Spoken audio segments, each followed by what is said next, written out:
जय हिंद साथियों। मेरा नाम आयुष दुबे है और हम पर्यावरण विषय को पढ़ रहे हैं।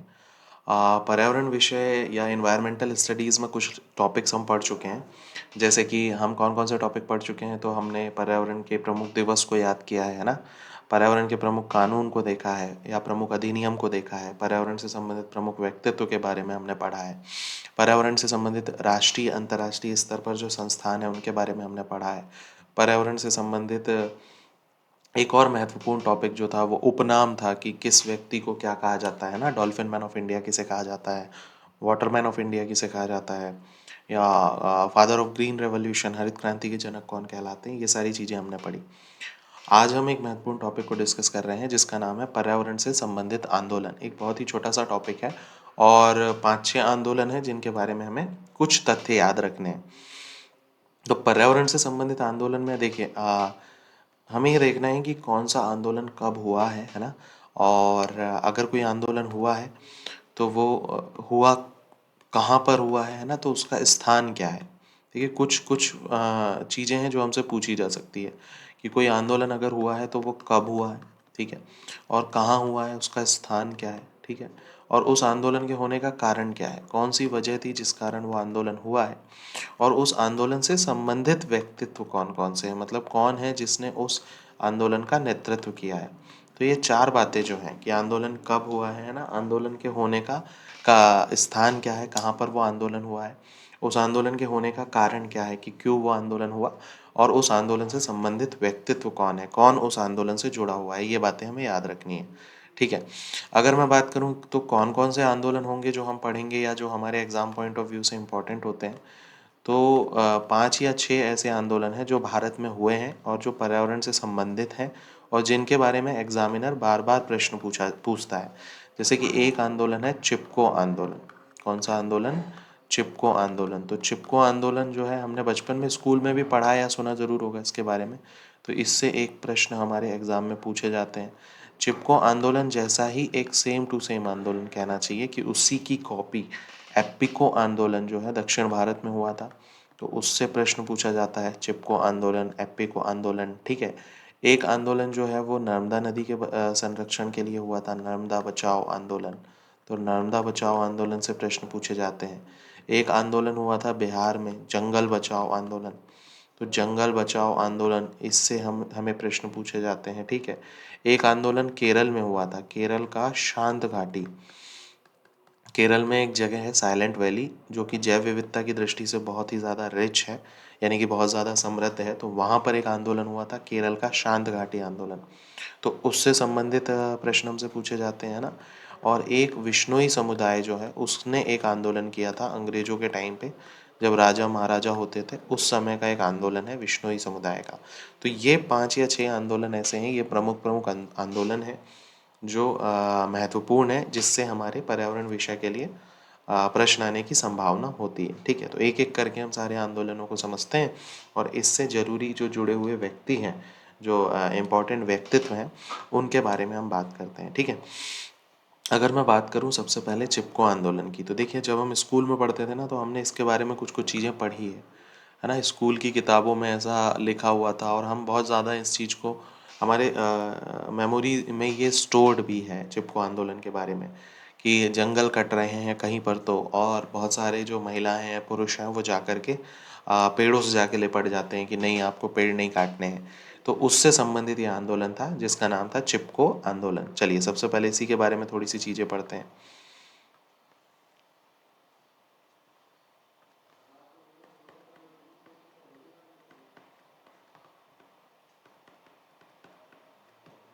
चिपको आंदोलन, ठीक है। सबसे पहले अगर बात करें चिपको आंदोलन की, तो ये कहाँ हुआ, पहला सवाल, या कब हुआ, सबसे पहला सवाल। तो सबसे पहला सवाल तो किसी भी आंदोलन का वही होता है कि ये कब हुआ। तो ये कब हुआ, ये 1973 में होगा, 1973 में चिपको आंदोलन होगा। कहाँ होगा चिपको आंदोलन, तो देखिए कहाँ होगा के लिए हमें थोड़ी सी लोकेशन समझनी पड़ेगी। ये होगा उत्तराखंड में। उत्तराखंड जो बेसिकली यूपी का पार्ट था, बाद में एक अलग राज्य बन गया जिसकी राजधानी देहरादून है। उत्तराखंड में चमौली जिले में होगा। जिले का नाम क्या है? चमौली जिला, यदि आप न्यूज़ वगैरह से थोड़ा अवेयर हैं तो आपने 1 या 2 साल पहले की एक खबर है कि चमोली ज़िले में एक ग्लेशियर के फटने की खबर आई थी, है ना। वो उत्तराखंड वाले बाढ़ की मैं बात नहीं कर रहा हूँ, वो 2013 में आई थी, ये एक अलग खबर थी। और यहाँ पर भी ग्लेशियर फट गया था, तो वो चमोली ज़िला जो है खबरों में उस वक्त आया हुआ था। तो उत्तराखंड के चमोली ज़िले में ये हुआ था। ठीक है, किससे संबंधित है, तो बेसिकली वृक्षारोपण या वृक्ष को काटने से रोकना, यानी कि पर्यावरण संरक्षण, है ना। तो वृक्ष की रक्षा से संबंधित ये था, है ना। और इस आंदोलन से संबंधित जो प्रमुख लोग हैं वो कौन कौन हैं, तो इस आंदोलन से संबंधित प्रमुख लोगों में कुछ नाम बड़े प्रसिद्ध हैं और कुछ को हम जानते भी हैं। जैसे एक जो है वो सुंदरलाल बहुगुणा है। ठीक है, ये नाम आपने सुना होगा, सुंदरलाल बहुगुणा। ठीक है, ये नेतृत्व करता थे। एक चांदी प्रसाद भट्ट, चांदी प्रसाद भट्ट, वो भी इस आंदोलन से संबंधित प्रमुख पर्यावरणविद हैं। और एक गौरा देवी, गौरा देवी। तो ये 3 लोग हैं जो चिपको आंदोलन से प्रमुख लोग हैं। ठीक है, आंदोलन का कारण क्या था, तो एक बांध बन रहा था। किस नदी पर बांध बन रहा था, तो भागीरथी नदी पर बांध बन रहा था, भागीरथी नदी। ठीक है, बांध का नाम क्या था, टिहरी बांध, टिहरी बांध। तो इसके कारण ये आंदोलन हो रहा था। बांध बनने के कारण जो ज़मीनें थीं उन ज़मीनों को लिया जा रहा था सरकार के द्वारा, और वृक्ष जो थे वो भी काटे जा रहे थे, बहुत सारी चीज़ें हो रही थी, इसीलिए ये आंदोलन बेसिकली किया गया था। ये उत्तराखंड आज का है। जब 1973 में ये आंदोलन हुआ था तब तो उत्तराखंड राज्य नहीं हुआ करता था, तब वो कौन सा राज्य हुआ करता था, तो तब का उत्तर प्रदेश, है ना। आज का उत्तराखंड हो जाएगा और तब का कौन सा राज्य हो जाएगा, उत्तर प्रदेश राज्य हो जाएगा उस समय का। तो ये चिपको आंदोलन संबंधित है। ये सारी बातें जो हैं चिपको आंदोलन से संबंधित महत्वपूर्ण हैं। और इस आंदोलन में अगर हम बात करें इस नदी की, तो देखिए ये नदी जो है, ये भागीरथी नदी जो है, ये बेसिकली हम कह सकते हैं कि गंगा नदी की सहायक नदी ही है। क्योंकि 2 नदियाँ होती हैं, भागीरथी और अलकनंदा, जो आपस में जुड़कर गंगा के रूप में बहती हैं, है ना। तो एक नदी है जिसका नाम क्या हो जाएगा, भागीरथी नदी। ज्योग्राफी जब हम पढ़ते हैं तो ज्योग्राफी में ये हमको मिलता है ना। भागीरथी नदी जो है ये अलकनंदा, तो अलकनंदा नदी के साथ मिलती है भागीरथी और अलकनंदा, और बाद में इनका जो संगम है वो गंगा कहलाता है। तो इस भागीरथी नदी में नदी पर एक बांध बनाया जा रहा था, यहाँ मान लेते हैं ये। और इस बांध के लिए जो इस एरिया की जो हरियाली है वो प्रभावित हो रही है, और उसका जो है विरोध करने के लिए ये आंदोलन किया गया। अभी भी ये बांध है, स्थित है ना। ज्योग्राफी में हम पढ़ते हैं तो हमें मिलता है टिहरी बांध है। और इस बांध के निर्माण के विरोध में ही जो आंदोलन किया गया, उसी आंदोलन का नाम है चिपको आंदोलन। कौन सा आंदोलन किया गया, चिपको आंदोलन। ठीक है, देखिए जब बांध बनता है ना, तो हालांकि बांध के बनने से फ़ायदा होता है ना, व्यापार का फ़ायदा होता है, बिजली का फ़ायदा होता है, नहर का फ़ायदा होता है, पेयजल की आपूर्ति होती है। लेकिन बहुत सारा एरिया जो है वो डूब क्षेत्र में भी चला जाता है, तो इस वजह से आंदोलन होते हैं हमेशा उसके खिलाफ। और जो मुआवजे की राशि होती है, तो मुआवजे की जो राशि होती है वो भी सही तरीके से नहीं बँट पाती है। उस एरिए का जहाँ भी बांध बन रहा है, वहाँ का पूरा जो पर्यावरण है वो प्रभावित होता है बांध बनने से। ठीक है, देखिए नदी जो है उसका फ्लो प्रभावित होगा, है ना। और पूरी वहाँ जो जैव विविधता है वो प्रभावित होगी। इसीलिए बांध बनने के जो विरोध है वो होता रहता है ना। आप दूसरे जो आंदोलन हम देखेंगे वो भी बांध के विरोध से ही संबंधित होते हैं। जैसे अगर हम बात करें नर्मदा बचाओ आंदोलन की, तो नर्मदा बचाओ आंदोलन भी जो है ये नर्मदा नदी पर बांध बन रहा है उसके खिलाफ ही है।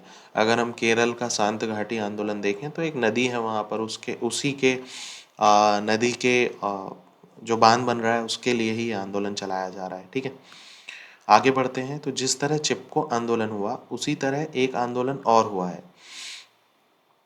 उस आंदोलन का नाम क्या है, उस आंदोलन का नाम है एप्पीको आंदोलन। क्या नाम है, एप्पीको आंदोलन, एप्पीको आंदोलन। तो जैसा चिपको आंदोलन था वैसा ही एप्पीको आंदोलन था। एप्पीको आंदोलन कहाँ पर हुआ है, तो देखिए एप्पीको आंदोलन की स्लाइड है हमारे पास, ये देखिए एप्पिको आंदोलन। तो जैसा चिपको आंदोलन था वैसा ही एप्पिको आंदोलन था जो दूसरे नंबर पर हम पढ़ रहे हैं। इसे दक्षिण भारत का चिपको आंदोलन कहा जाता है। क्या कहा जाता है? दक्षिण भारत का चिपको आंदोलन इसे कहा जाता है, क्योंकि जिस तरह का चिपको आंदोलन था उस तरह का सेम टू सेम जो आंदोलन था वह एप्पिको आंदोलन था। ठीक है, बस ये किस राज्य में हुआ है? तो ये कर्नाटक राज्य में हुआ है। और ये जो शब्द है एप्पिको शब्द, ये भी किस भाषा का शब्द है? ये कन्नड़ भाषा का शब्द है। बेसिकली किस भाषा का शब्द है? कन्नड़ भाषा का शब्द है। कब हुआ एप्पिको आंदोलन? 1983 में हुआ एप्पिको आंदोलन। किससे संबंधित है? पर्यावरण के संरक्षण से संबंधित आंदोलन है। किससे संबंधित है? पर्यावरण के संरक्षण से संबंधित आंदोलन है। और इस आंदोलन का नेतृत्व किसने किया? ये महत्वपूर्ण हो जाएगा। तो पांडुरंग हेगड़े नाम के एक नेतृत्वकर्ता थे, एक पर्यावरणविद थे, जिन्होंने एप्पिको आंदोलन का नेतृत्व किया। दो आंदोलन हमने पढ़े, एक चिपको आंदोलन हमने पढ़ा और एक एप्पिको आंदोलन हमने पढ़ा। दो आंदोलन हमने अभी पढ़े। ठीक है, आगे बढ़ते हैं तीसरे आंदोलन की तरफ। तो एक आंदोलन हुआ है विश्नोई समाज का आंदोलन है। विश्नोई आंदोलन कौन से समाज का आंदोलन है? विश्नोई समाज का आंदोलन है, जिसे हम विश्नोई आंदोलन कहते हैं। कौन सा आंदोलन? विश्नोई आंदोलन। ठीक है, विश्नोई समाज का आंदोलन है, विश्नोई आंदोलन जिसको हम कहते हैं। और ये एक सेकेंड रुकिए। हाँ, विश्नोई समाज का आंदोलन है। ठीक है, कब हुआ? 1730 में हुआ। ये कब हुआ? 1730 में ये हुआ। कहाँ हुआ? तो देखिए राजस्थान में जोधपुर में खेतड़ी गांव है, वहाँ पर यह आंदोलन हुआ है। तो राजस्थान के जोधपुर के खेतड़ी गांव में आंदोलन हुआ है। ठीक है, ये गांव महत्वपूर्ण है क्योंकि यहाँ पर जस्ते चांदी की खदान पाई जाती है। तो ये महत्वपूर्ण गांव है, ये हमें याद रखना है। और यह आंदोलन हुआ क्या? तो इस आंदोलन के पीछे की क्या कहानी है कि यहाँ पर एक राजा थे। राजा का नाम था अजय सिंह। ये अपना महल बना रहे थे। और जब अजय सिंह महल बना रहे थे तो उन्होंने आदेश दिया कि महल बनाने के लिए लकड़ी की आवश्यकता होगी। तो इन लकड़ी को कहाँ से लाया जाए? तो विश्नोई समुदाय का एक गांव था, वहाँ से ये लकड़ी को लाया जाए, इस तरह का उन्होंने आदेश दिया। और विश्नोई समुदाय जो था उन्होंने कहा कि नहीं नहीं, ऐसा नहीं होना चाहिए, जंगल नहीं कटने चाहिए। तो उन्होंने इसका विरोध किया था। तो हमें क्या याद रखना है कि विश्नोई आंदोलन कब हुआ? 1730 में हुआ। कहाँ हुआ? राजस्थान के जोधपुर के खेतड़ी गांव में हुआ। राजा का नाम क्या है? राजा का नाम अजय सिंह है। ठीक है, ये गाँव गाँव क्यों फेमस है? ये अपनी खान के लिए फेमस है। ठीक है, और हमें ये याद रखना है कि आगे जा कर के इसी समुदाय से एक महिला निकल कर आती है, अमृता देवी बिश्नोई। ये एक बहुत महत्वपूर्ण पर्यावरणविद है ना, पर्यावरणविद, पर्यावरण के लिए काम करने वाली हैं। और इनके नाम पे एक सम्मान भी दिया जाता है, मतलब एक पुरस्कार भी दिया जाता है। किसके नाम पर? अमृता देवी बिश्नोई के नाम पर एक सम्मान भी दिया जाता है। ठीक है, तो ये हमें याद रखना है कि महत्वपूर्ण पर्यावरणविद हैं और इनके नाम पर हम एक सम्मान भी देते हैं। ठीक है, आगे बढ़ते हैं अगले आंदोलन की तरफ। तो एक आंदोलन है जो केरल में हुआ है, साइलेंट वैली के नाम से। ये देखिए साइलेंट वैली आंदोलन, इसे शांत घाटी आंदोलन भी कहते हैं। कहाँ हुआ है ये केरल में हुआ है। कब हुआ है? 1973 में हुआ है। इसका नेतृत्व किसने किया है? तो सुगाथा कुमारी ने इसका नेतृत्व किया है। जैव विविधता के संरक्षण से संबंधित है। ये किससे संबंधित है? जैव विविधता के संरक्षण से संबंधित है। ठीक है, एक नदी थी कुंती पुंजा नदी। क्या नाम है? कुंती पुंजा नदी। और इस नदी पर बांध का विरोध किया जा रहा था केरल में। ठीक है, और उससे संबंधित जो आंदोलन है उसका नाम है केरल का आंदोलन, या साइलेंट वैली, या शांत घाटी आंदोलन। ठीक है, ये हमें याद रखना है। और ये प्रमुख महत्वपूर्ण प्रश्न भी बनता है कि साइलेंट वैली कहाँ पर है? साइलेंट वैली केरल राज्य में स्थित है। ठीक है, अगर हम बात करें, एक और आंदोलन है जो नर्मदा नदी पर, नर्मदा नदी के बांध के विरोध में किया गया है, नर्मदा बचाओ आंदोलन। ठीक है, 1985 में ये बनाया हुआ था। तो मध्य प्रदेश में एक जगह है खंडवा, और खंडवा में एक जगह है हरसूद। तो हरसूद जो गांव था वो पूरा का पूरा डूब क्षेत्र में आ गया था। और वहाँ के लोगों ने विरोध किया था, और उनके साथ जो नेतृत्व किया था आंदोलन का वो मेघा पाटकर और बाबा आमटे ने किया था। और बहुत बड़ी बड़ी हस्तियां भी इस आंदोलन में शामिल हुई थी। खंडवा में फिर बांध भी बनाया गया है ना। तो नर्मदा नदी पर जो बांध बन रहे थे उस बांध का विरोध करने के लिए ही ये आंदोलन किया गया था, नर्मदा बचाओ आंदोलन। इसका सन भी हमें याद रखना है, 1985 में आंदोलन हुआ। और ऐसा ही एक आंदोलन और हुआ था, जंगल बचाओ आंदोलन। ये 1980 में हुआ था, उड़ीसा बिहार, मतलब दोनों राज्यों में ये चले था, दो राज्यों में ये फैला हुआ था। आंदोलन क्या था? आंदोलन बेसिकली साल के जंगल थे, और उस साल के जंगलों को जो है सागौन के जंगलों में बदला जा रहा था, क्योंकि सागौन जो है वो व्यापारिक रूप से ज़्यादा लाभ देती है। और चूंकि पर्यावरण, प्राकृतिक पर्यावरण को बदला जा रहा था, परिवर्तित किया जा रहा था, तो इसलिए ये आंदोलन किया गया था, जंगल बचाओ आंदोलन। ठीक है, तो ये प्रमुख प्रमुख आंदोलन हैं जिनके बारे में हमें याद रखना है, ठीक है? ये पर्यावरण की दृष्टि से एग्ज़ाम की दृष्टि से महत्वपूर्ण आंदोलन है। उम्मीद करता हूँ आपको ये लेक्चर समझ में आया होगा। इस लेक्चर को हम यहीं पर समाप्त करते हैं। बहुत बहुत धन्यवाद। जय हिंद, जय भारत।